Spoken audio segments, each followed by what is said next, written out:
Mettre un manteau à son chien en hiver, on en pense quoi? On en pense que comme beaucoup de choses, il faut séparer l'aspect fashion inutile à l'aspect utile. Vous m'avez bien comprise, la motivation ne doit pas être esthétique, elle doit être utile. Le confort de l'animal en premier. Toujours. En effet, tous les chiens ne sont pas égaux face au froid, à la pluie, à l'humidité. Certains ont un sous-poil plus épais et un poil plus dense pour affronter les températures extrêmes. On prend souvent l'exemple du chien nordique qui a un pelage lui permettant de supporter des températures extrêmes. Ces chiens-là n'auront pas besoin de manteau. Et c'est même fortement déconseillé puisqu'ils peuvent plus facilement attraper un coup de chaleur. Aussi, il y a un autre facteur à prendre en compte, c'est que de plus en plus de chiens ont leur place à l'intérieur de nos foyers, auprès de nous, là où avant ils passaient beaucoup de temps en extérieur. Aujourd'hui, ils sont au chaud et ils profitent du chauffage. Le chauffage offrant une température plus élevée, le poil s'adapte au moment de la mue et forcément quand le chien sort, eh bien ce poil le protège moins bien du froid. Ces différents points amènent à considérer le manteau ou l'imperméable comme parfois utile pour le chien.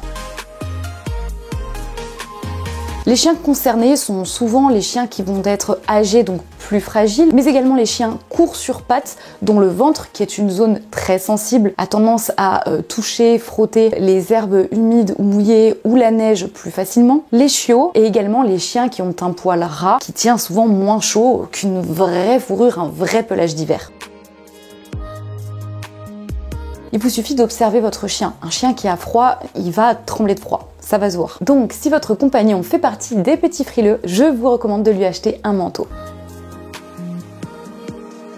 L'idéal, comme pour un harnais, c'est d'aller l'essayer directement avec votre chien. C'est plus facile pour trouver quelque chose dans lequel il sera à l'aise, confortable et surtout choisir la bonne taille. Mais si vous ne pouvez pas, prenez bien toutes ces mensurations et si vous avez un doute entre deux tailles, choisissez toujours la taille la plus grande parce que le plus important c'est le confort, c'est qu'il soit à l'aise, surtout si vous avez prévu de faire des balades longues avec lui et qu'on sera toujours plus à l'aise dans quelque chose un petit peu trop grand que quelque chose trop petit dans lequel on est étriqué. Même si vous êtes tenté de prendre des manteaux avec des breloques, choisissez un modèle simple parce que ces petites babioles, ces breloques ou ces boutons peuvent être ingérés par accident et si ça arrive et que ce dernier s'étouffe, vous regretterez probablement votre achat. On part du principe que le chien s'en fiche royalement d'être beau, d'être stylé et enfin comme dans tout, il y a différentes qualités. Privilégiez des matériaux de qualité qui soient bien résistantes à l'eau, à la neige et au froid pour éviter que la matière se craquelle et que votre manteau perde totalement son utilité.